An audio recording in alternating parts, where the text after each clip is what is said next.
एक प्रतिस्पर्धी परीक्षा के लिए कई बच्चे मेरे पास आए, उसमें से ये भाव पैदा हुआ कि कोचिंग क्लास की फीस बहुत ज़्यादा है और वो फीस हम भर नहीं पाते।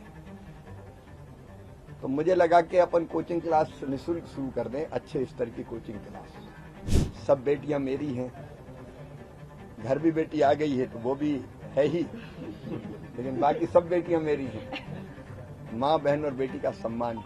मध्य प्रदेश के पूर्व मुख्यमंत्री और केंद्र सरकार में मंत्री शिवराज सिंह चौहान एक बार फिर मध्य प्रदेश की राजनीति में एक्टिव होते हुए नजर आ रहे हैं। शिवराज सिंह चौहान ने साल 2023 में मुख्यमंत्री की कुर्सी जाने के बाद साल 2024 की शुरुआत में अपने सरकारी निवास को मामा का घर नाम दे दिया था और इसको लेकर वो देश भर में चर्चा का विषय बन गए थे।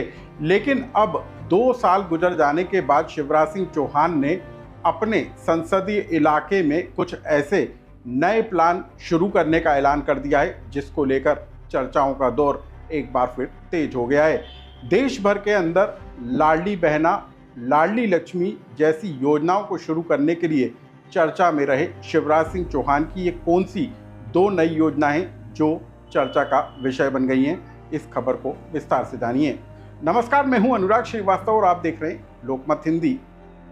मध्य प्रदेश के मुख्यमंत्री रहते हुए शिवराज सिंह चौहान ने ऐसी कई योजनाओं की शुरुआत की थी जो न सिर्फ मध्य प्रदेश में बल्कि देश भर के अंदर चर्चा का विषय बनी थी। मध्य प्रदेश में लागू की गई योजनाओं को कई राज्यों ने अपनाया था। इनमें से एक योजना लाडली लक्ष्मी योजना थी। इसके बाद शिवराज सिंह चौहान ने लाडली बहना योजना की शुरुआत की, जो 2023 के चुनाव में बीजेपी के लिए गेम चेंजर साबित हुई थी। शिवराज सिंह चौहान भले ही मुख्यमंत्री ना हो, लेकिन मोहन यादव मध्य प्रदेश में आप भी लाडली बहनाओं के खाते में राशि डाल रहे हैं। लेकिन शिवराज सिंह चौहान जो मुख्यमंत्री की कुर्सी से हटने के बाद क्या करेंगे, इसको लेकर चर्चाओं का दौर तेज हो गया था। तब शिवराज सिंह चौहान ने अपने सरकारी निवास को मामा का घर नाम दे दिया था और तब ये माना जा रहा था कि मध्य प्रदेश के लोगों से संपर्क बनाए रखने के लिए शिवराज सिंह चौहान अब मामा का घर को एक बड़ा जरिया बनाएंगे। लेकिन मामा के घर बन जाने के बाद अब 2 साल के बाद शिवराज सिंह चौहान ने 2 नए प्लान शुरू करने का ऐलान कर दिया है।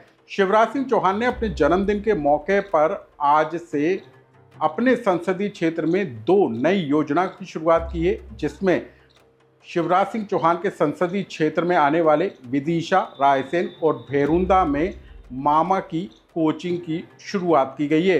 इसके जरिए शिवराज सिंह चौहान गरीब वर्ग से आने वाले बच्चों को मुफ्त में कोचिंग देकर उनको अफसर बनाने का काम करेंगे। शिवराज सिंह चौहान ने बताया कि आखिर इसके पीछे उनकी मंशा क्या है और कैसे वो अपने संसदीय क्षेत्र में मुफ्त कोचिंग के जरिए अफसर बनाने के प्लान पर काम कर रहे हैं। आप सुनिए कि शिवराज सिंह चौहान ने आज इस मामले को लेकर क्या कुछ कहा।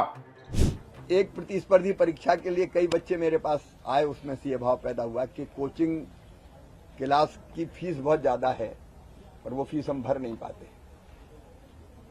तो मुझे लगा कि अपन कोचिंग क्लास निःशुल्क शुरू कर दें, अच्छे स्तर की कोचिंग क्लास। तो एक मन में वो आया है कि विदिशा में, रायसेन में, भेरुंदा में ये कोचिंग क्लास जहाँ बच्चों को निःशुल्क उच्च स्तरीय कोचिंग की व्यवस्था हो और वो प्रतिस्पर्धी परीक्षा में आगे बढ़ पाए।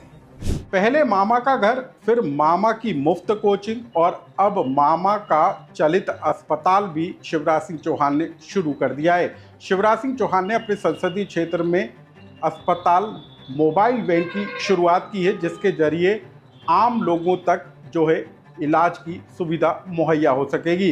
अब सवाल इस बात को लेकर उठता है कि आखिर शिवराज सिंह चौहान ये सब कुछ कर क्यों रहे हैं। क्या मध्य प्रदेश में शिक्षा के हालात खराब हैं? क्या मध्य प्रदेश में लोगों तक स्वास्थ्य की सेवाएं नहीं पहुंच पा रही हैं?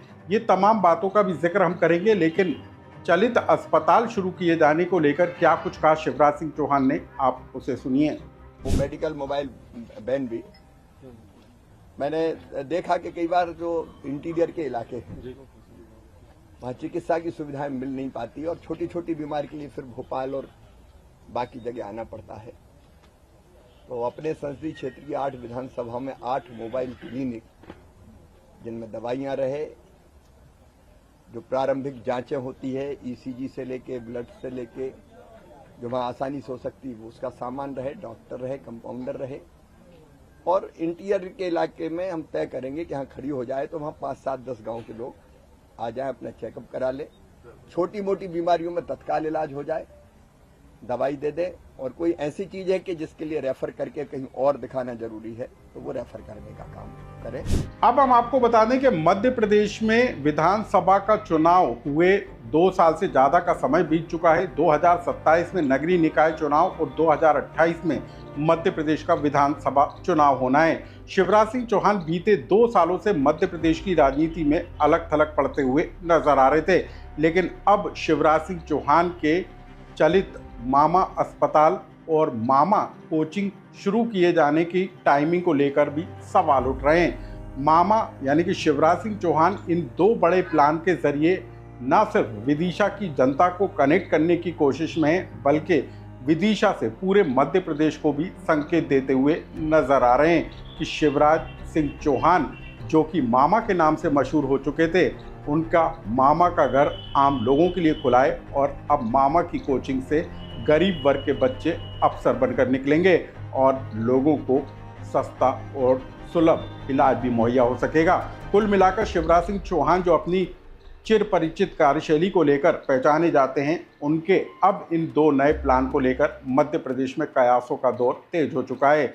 सवाल इस बात को लेकर उठ रहा है कि क्या मध्य प्रदेश में शिक्षा के हालात ठीक नहीं है, क्या स्कूल और कॉलेजों में शिक्षा सही तरीके से नहीं मिल पा रही है, जो शिवराज सिंह चौहान को मामा की कोचिंग शुरू करना पड़ी। सवाल इस बात को लेकर भी उठ रहा है कि क्या मध्य प्रदेश में दूरस्थ इलाकों तक अब तक इलाज मुहैया नहीं हो पा रहा, जिसके कारण शिवराज को अपने संसदीय क्षेत्र में मोबाइल वैन अस्पताल की शुरुआत करना पड़ी। इन तमाम बातों को लेकर आने वाले दिनों में कैसे राजनीति में उलटफेर होता हुआ नजर आता है और इसका क्या असर आने वाले दिनों में नजर आता है, इसका अपडेट भी हम आप तक पहुंचाएंगे। लेकिन इस खबर से जुड़ा यदि आपका कोई सुझाव या कमेंट्स हो तो हमें कमेंट्स बॉक्स में लिखकर जरूर बताएं।